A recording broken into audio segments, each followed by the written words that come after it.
Taste the Daily. Kanchipuram மாவட்டம் ஸ்ரீபெரும்புதூரில் நகர பகுதி கழக செயலாளர் போந்தூர் ஏ மோகன் ஏற்பாட்டில் மாவட்ட செயலாளரும் முன்னாள் அமைச்சருமான வி சோமசுந்தரம் தலைமையில் செயல் வீரர்கள் வீராங்கனைகள் ஆலோசனைக் கூட்டம் நடைபெற்றது. இந்த கூட்டத்தில் முன்னாள் அமைச்சரும் திருவள்ளூர் மத்திய மாவட்ட செயலாளருமான ப பெஞ்சமின் சிறப்பு அழைப்பாளராக பங்கேற்று ஆலோசனைகளை வழங்கினார். அப்போது கூட்டத்தில் பேசிய முன்னாள் அமைச்சர் வி சோமசுந்தரம், தமிழகத்தில் சொத்து வரி உயர்வு, மின்கட்டண உயர்வு, ஸ்டாலின் தலைமையிலான ஆட்சியின் நிர்வாக சீர்கேடு உள்ளிட்டவற்றை கண்டித்து வருகின்ற 8ஆம் தேதியன்று காஞ்சிபுரம் மாவட்டம் ஸ்ரீபெரும்புதூரில் மனித சங்கிலி போராட்டம் வீறு கொண்டு நடக்க வேண்டும் என கூறினார். பின்னர் பேசிய முன்னாள் அமைச்சர் பெஞ்சமின், ஸ்டாலின் அரசு மக்களுக்கான எவ்வித நன்மையும் செய்யாத அரசாகவும் மக்கள் விரோத அரசாகவும் உள்ளது என கூறினார்.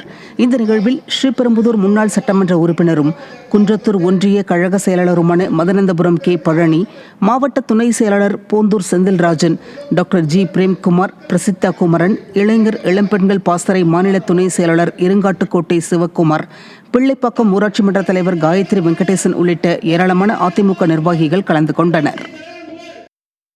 கடலூர் மாவட்டம் புவனகிரி ஊராட்சி ஒன்றிய அலுவலக பழைய கட்டடத்தை இடிக்க விடாமல் திமுகவினரும் திமுக ஒப்பந்ததாரரும் அராஜகம் செய்து வருவதாக குற்றச்சாட்டு எழுந்துள்ளது. இந்த கட்டடத்தை இடிப்பதற்கு அதிமுக ஒன்றிய பெருந்தலைவர் CN சிவபிரகாசம் தலைமையில் அதிமுக மற்றும் திமுக கவுன்சிலர்கள் தீர்மானம் நிறைவேற்றி இடிக்க முற்பட்ட போது புதிய கட்டடம் கட்ட ஒப்பந்தம் எடுத்த திமுக ஒப்பந்ததாரரும் பிற திமுகவினரும் பழைய கட்டடத்தை நாங்கள்தான் இடிப்போம் என்று 4 நாட்களாக வாக்குவாதத்தில் ஈடுபட்டனர். ஏசி என்ற அதிகாரி ஊராட்சி ஒன்றிய புதிய கட்டிட ஒப்பந்தம் எடுத்தவரே இடிக்க வேண்டும் என வாய்மொழி உத்தரவு கொடுத்திருப்பதாக புவனகிரி வட்டார வளர்ச்சி அலுவலர் தெரிவித்ததற்கு எதிர்ப்பு தெரிவித்த அதிமுக மற்றும் திமுக கவுன்சிலர்கள் அதை எழுத்துப்பூர்வமாக கொடுங்கள் என்று கேட்டதற்கு அதெல்லாம் தர முடியாது என வாக்குவாதத்தில் ஈடுபட்டுள்ளார். விளம்பர பிரியர் ஸ்டாலின் எப்போதுதான் திமுகவினரின் அராஜகத்தை கண்டுகொள்வாரோ என மக்கள் கேள்வி எழுப்பி வருகின்றனர். ராமநாதபுரம் மாவட்டம் மத்திய மற்றும் கிழக்கு ஒன்றியத்திற்குட்பட்ட RS மங்கலத்தில் பேரூர் கழக செயல் வீரர்கள் மற்றும் செயல் வீராங்கனைகள் ஆலோசனைக் கூட்டம் மாவட்ட கழக செயலாளர் MA முனியசாமி தலைமையில் நடைபெற்றது.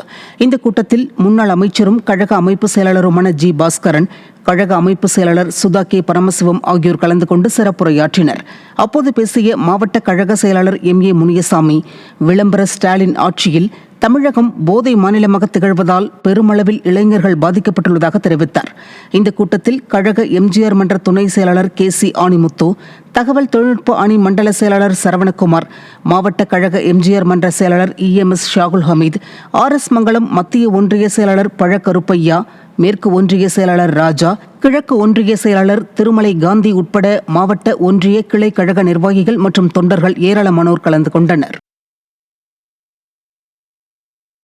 விமான சாகச நிகழ்ச்சியை காண மெரினா கடற்கரையில் ஒரு குடும்பம் பாதி இடத்தை ஆக்கிரமித்துக் கொண்டிருந்ததும் 5 பேர் உயிரிழந்ததும் ரோம் நகரம் பற்றி எரிந்தபோது நீரோ மன்னன் பிடில் வாசித்ததைப் போல இருந்தது என புதிய தமிழகம் கட்சி தலைவர் கிருஷ்ணசாமி தெரிவித்துள்ளார். நெல்லையில் செய்தியாளர்களிடம் பேசிய அவர், மாஞ்சோலை விவகாரத்தில் அரசு உடனடியாக நடவடிக்கைகள் எடுக்க வலியுறுத்தி நவம்பர் 6 அல்லது 7ஆம் தேதியில் சென்னையில் மிகப்பெரிய போராட்டம் நடத்த உள்ளதாகவும் தெரிவித்தார். திமுகவினர் 500, 1000 ரூபாயால் மக்களை விலைக்கு வாங்கிவிடலாம் என நினைக்கிறார்கள். 2026ஆம் ஆண்டு அவர்கள் மக்களால் வீட்டிற்கு அனுப்பப்படுவார்கள் என கிருஷ்ணசாமி தெரிவித்தார்.